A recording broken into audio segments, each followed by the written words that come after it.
casi británica que caracteriza este programa. Estamos ya con el subsecretario de Pesca, don Julio Salas. Subsecretario, ¿cómo está usted? Muy buenos días.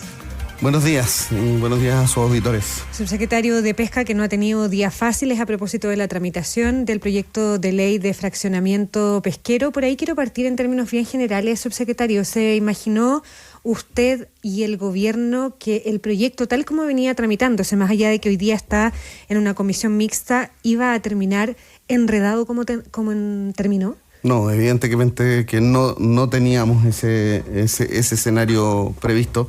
Piensen que este es un proyecto que ya se había aprobado en primer trámite, segundo trámite, tercer trámite, con mayorías de 40 votos a favor y 1 en contra en el Senado, 136 votos a favor en la Cámara. Estábamos en el minuto 90 de la tramitación del proyecto y claro, efectivamente se ha enrarecido mucho la tramitación y es muy triste cuando esto se produce justamente por una falla que proviene en este caso del Ejecutivo, que claro, yo asumo con toda responsabilidad. Y si seguimos con la analogía futbolera, usted comete la falta en el minuto 90 y usted genera el penal. Así es, la responsabilidad es mía y como tal también lo que me corresponde es tratar de contribuir lo más posible a la solución del problema mientras sea requerido para ello. Ya, esos datos erróneos que usted reconoce o datos desactualizados, como ha precisado o ha intentado precisar la Subsecretaría de Pesca, ¿generan efectivamente que la empresa de la región del Biobío, Pacific Blue, tenga que cerrar? Yo creo que son dos temas distintos y aquí hay que abordarlos de manera diferente. ¿Por qué son distintos? Porque en el fondo lo que uno ha visto es que ese dato erróneo que denuncia la empresa es la que ellos dicen, nosotros advertimos que si nos ponían esta cuota iba a pasar esto con nosotros y iba a generar la pérdida de empleo, etcétera. Se lo explico. Lo que ocurrió en la comisión mixta, donde ya habíamos resuelto las otras dos pesquerías que estaban pendientes, que era la sardina y anchoveta en el Norte Grande, al llegar a la presentación de la merluza, lo que nos encontramos es que al momento de hacer la presentación, el cuadro que teníamos en la presentación y que presentamos correspondía a un cuadro que se había utilizado en la presentación del proyecto que se había hecho en septiembre del 2024. Y por lo tanto los datos estaban desactualizados a septiembre del 2024. Quiero ser claro en esto, estaban desactualizados tanto para la industria como para el sector artesanal. Es decir, no es que hubiese un sesgo en la entrega de información en ese momento. Que beneficiara a los artesanales en este caso. Claro, no fue ese la naturaleza del problema. Por eso digo que es distinto. Otra cosa diferente es que efectivamente al momento de aprobarse el fraccionamiento que definió la comisión, surge la noticia del cierre de Pacific Blue y nosotros consideramos que ese es un escenario que no debe ocurrir. Es decir, así como tenemos el mismo empeño en resolver los problemas de iniquidad en la distribución del sector artesanal, tampoco queremos generar desempleo en las plantas de proceso y particularmente en una planta de proceso, en este caso que es la planta de proceso de Pacific Blue, y por lo tanto eso es lo que nos hace replantear la necesidad de conversar esta materia. Por eso digo que son dos temas distintos. Una cosa es reconocer abiertamente la imprecisión debido a la falta de actualización de un dato y otra cosa es la necesidad de conversar un amplio consenso para cerrar la última pesquería que falta. Esto es muy evidente. Si logramos consenso para 21 de las 22 pesquerías en discusión, tenemos que tratar de hacer lo más posible para que esta pesquería 22 también se pueda cerrar con amplio acuerdo. Subsecretario, los legisladores no llevan ninguna minuta de estas cosas, no llevan ninguna cifra, ellos van, escuchan y votan según lo que diga usted o su otro expositor. No, o sea, parto de la base que si yo voy a votar sobre un tema que considero importante, al menos, no voy a decir que los legisladores se pongan a buscar en Google, pero que le pidan a sus 9 asesores, que es el promedio que tienen, de que busquen el dato. Todos los parlamentarios tienen asesores, pero no quiero hacer ningún tipo de declaración o comentario que vaya a... Es que no tiene que hacerlo usted, lo estoy haciendo yo. Dar una responsabilidad en esta materia. Pero es que no lo está haciendo usted, lo estoy haciendo yo. Yo tengo derecho a pedirle a la persona que elijo para ir a hacer leyes que se informe antes de votar. Yo creo que lo más importante en esto, Rafael, es que tengamos a la vista que se produjo un error en la entrega de información y minutos después pudimos advertir que este error había ocurrido. Y eso muestra que esta es una discusión que se ha dado con total transparencia en la entrega de información. Y quiero hacer un punto en esto.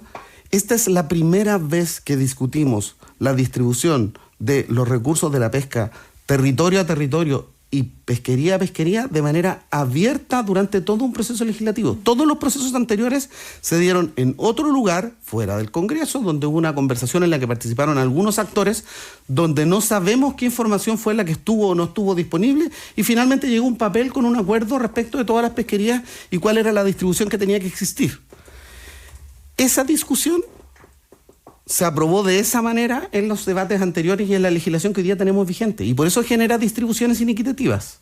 Entonces, lo que hemos hecho ahora, por cierto, también es un escenario de alto riesgo, porque cuando uno está discutiendo estas materias que son técnicamente muy complejas, se pueden producir estas cosas, pero cuando se producen, tienen que ser corregidas, y eso es lo que hemos sido llamados a hacer durante este periodo. Ya, subsecretario, lo que pasa acá es que aquí está lo técnico y lo político. Y a lo mejor en este debate, a lo mejor faltó en el tema de la entrega de datos más política y más respuesta política en eso, porque terminó derivado o terminó instalado en ese territorio. Porque a propósito de esto, hay parlamentarios que han dicho que esta va a terminar convertida en la nueva ley Longueira. Se cuestiona la legitimidad de este proyecto de ley.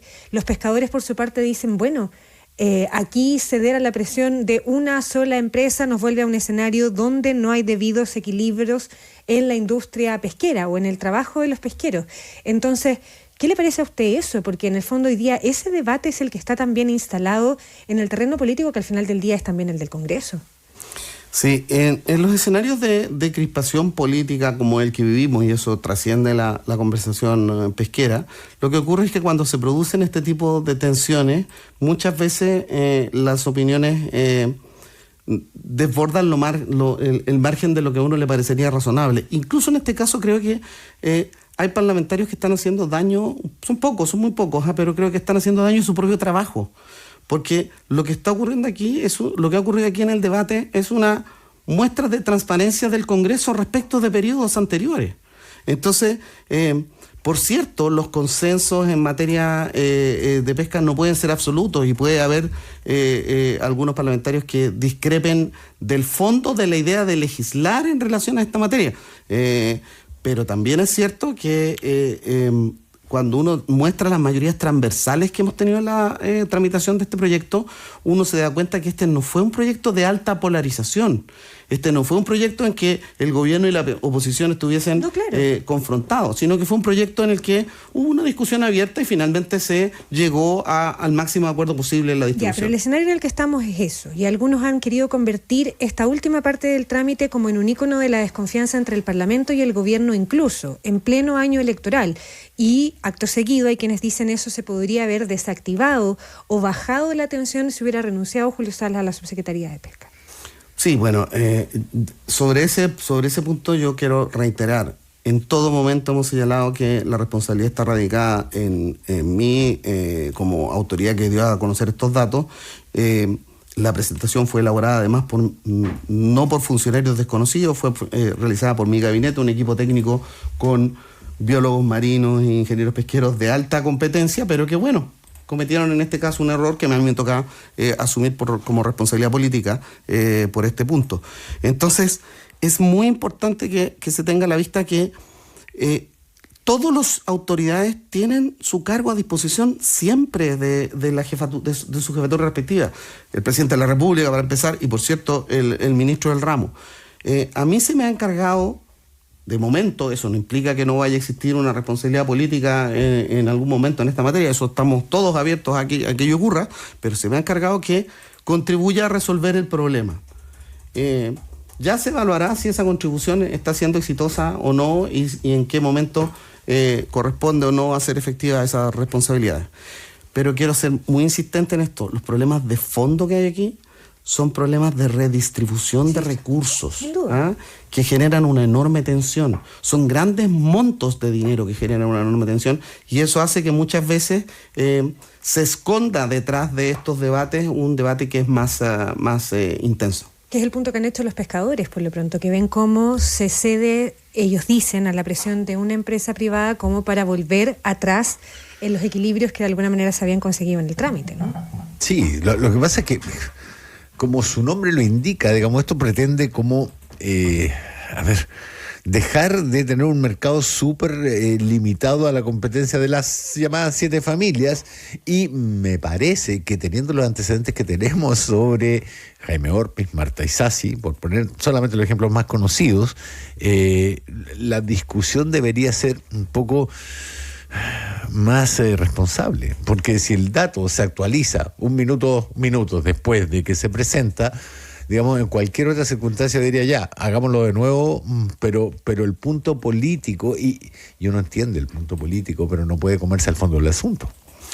Es difícil en estas discusiones ver el vaso medio lleno, pero quiero tratar de presentar la lista que abre una esperanza en la discusión.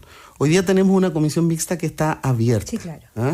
Y mientras la comisión mixta esté abierta, si ya hemos generado un acuerdo respecto de 21 pesquerías, el Ejecutivo no va a cejar en su esfuerzo por tratar de cerrar la discusión en la última pesquería que falta, que es la pesquería de la merluza común. Dejando 52-48 tal como está. Creemos que lo central es que lleguemos a un amplio acuerdo, y para llegar a un amplio acuerdo tenemos que conversar todas las alternativas posibles. Y eso es lo que hemos hecho en cada una de las otras pesquerías. La redistribución que aquí ya se ha hecho ya es enorme. Yo solo les quiero plantear que, por ejemplo, la pesquería del Jurel son alrededor de 45.000 millones de pesos, lo que representa esta redistribución para el sector artesanal. Cifras similares son las que uno puede observar en la redistribución de la sardina y anchoveta en el norte del país. Entonces, los órdenes de magnitud en términos de redistribución son muy significativos. Y por lo mismo es que nosotros creemos que en el caso de la merluza también hay espacio para una redistribución, pero también hay que reconocer que el esfuerzo que ya se ha hecho con el sector artesanal también es muy importante. Entonces, tenemos que buscar el justo medio para lograr un acuerdo también en esta pesquería. Ya, y siempre volviendo a lo más técnico y al fondo del proyecto, subsecretario, ya sabemos lo que puede volver a pasar con la cuota de la merluza, en un debate que se va a postergar, entiendo, para después de la semana distrital incluso. ¿Qué pasa con el financiamiento? Que también es un tema que está ahí sobre la mesa. El gobierno también planteó una propuesta, esto entiendo pasa a propósito del tema del Jurel. Pero ¿el proyecto está financiado hoy día o no está financiado porque no hubo mucha cabida o mucha recepción en la última sesión de la Comisión Mixta para la propuesta de la moneda? El Ejecutivo presentó en el origen del proyecto una forma de financiamiento que estaba sobre la base de la licitación. Claro. Este es un ejercicio que en diferentes momentos otras administraciones han presentado y siempre ha generado mucha resistencia en la industria. Nosotros aceptamos el veredicto que generó el Congreso en esta materia y desecha la idea de la licitación como forma de financiamiento. Pero un proyecto de esta naturaleza debe estar financiado, y por lo tanto lo que hemos hecho es acoger una propuesta que tiene su origen en parlamentarios de la oposición. Y esa propuesta, con ese origen, ha sido trabajada hoy día por un equipo técnico liderado desde el Ministerio de Hacienda, que es quien tiene las competencias en esta materia, y la comisión nos ha dado la oportunidad de presentar una propuesta completa de esto en la próxima sesión, que será la primera semana de junio. Si no se avanza en esa propuesta, ¿en qué escenario financiero queda el proyecto? Bueno, los proyectos no debieran ser deficitarios, y por lo tanto debe buscarse siempre una fuente de financiamiento para lograr su equilibrio fiscal. ¿Y el escenario hoy día es que no tiene esa fuente de financiamiento? En financiamiento? este momento no tiene fuente de financiamiento, pero nosotros tenemos la convicción que, dado que estamos trabajando con una propuesta que tiene su origen en parlamentarios de oposición, probablemente podemos generar una mayoría para establecer ese financiamiento de manera efectiva. Subsecretario, ¿Usted considera que esta es una buena ley y que, a propósito de lo que le preguntaba antes, es una ley legítima, más allá de que algunos estén cuestionando la legitimidad, incluso quieran decir que esta es la ley Salas comparándola con la ley Longueira? Sí, yo considero que esta es una ley no solo legítima, sino que es una ley que en la medida en que es aprobada con las mayorías y con la transparencia que ha existido durante el debate, permite que el sector pesquero recupere una parte importante de su reputación y de la reputación de la normativa pesquera. No podemos tener en cuestionamiento una y otra vez las reglas del juego de una actividad tan importante. Somos la 10ª potencia pesquera del mundo. Sin embargo, el sector pesquero, particularmente el sector industrial, es visto con sospecha producto de la tramitación de las normativas anteriores. Entonces, lo que tenemos que hacer es dar prueba fehaciente de que esta ha sido una discusión transparente, abierta. ¿Para qué?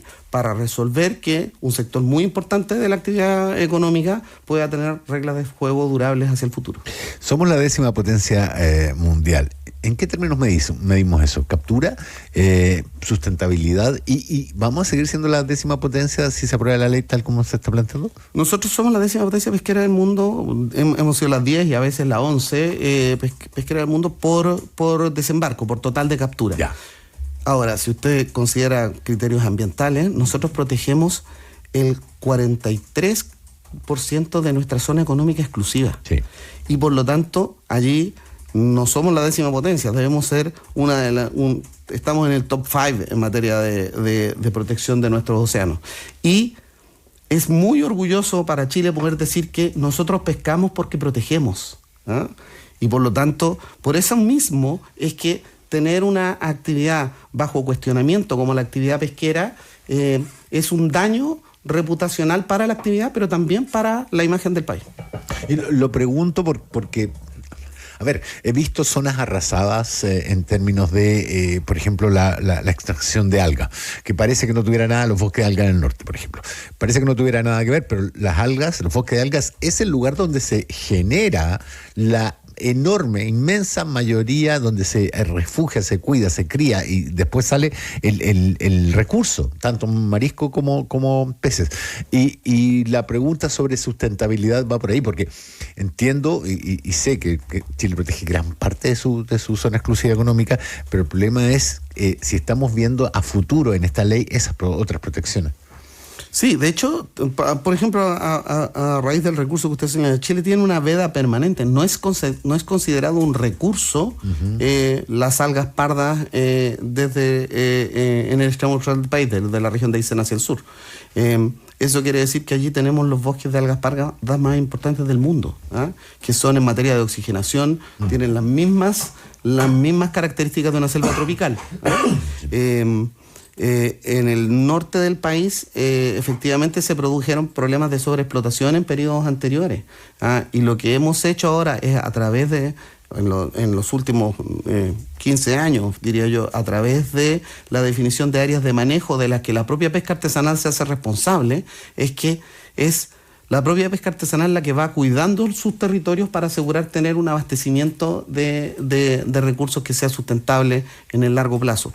Yo creo que Chile tiene mucho de qué sentirse orgulloso en materia de protección de recursos marinos. Subsecretario, solo para no quedarnos con la duda y que no quede en el tintero, cuando usted plantea que todos los funcionarios de gobierno siempre tienen su cargo a disposición del presidente de la República, es más o menos algo obvio en cualquier relación laboral, ¿pero usted presentó su renuncia durante este conflicto? Este es un tema que hemos conversado con mi autoridad sectorial, con el ministro en diferentes oportunidades, y tengo un encargo explícito de mi ministro de tratar de avanzar en la solución del problema. ¿Pero le presentó la renuncia al ministro Grau? Es que la acción individual en estas materias es una... yo diría que es una... ¿Pero a uno le pide la renuncia o le acepta la renuncia cuando uno la presenta? Sí, uno presenta la renuncia cuando tiene una diferencia con la autoridad, ¿no? La autoridad le pide la renuncia cuando tiene una diferencia o una evaluación negativa de la jefatura inferior. No pasó ninguna de las dos cosas. Yo voy a seguir trabajando mientras cuente con la confianza del presidente de la República y estoy totalmente disponible a asumir la responsabilidad cuando se estime pertinente por parte de la autoridad. Subsecretario de Pesca, Julio Salas, muchísimas gracias por esta conversación con ADN. Gracias por venir.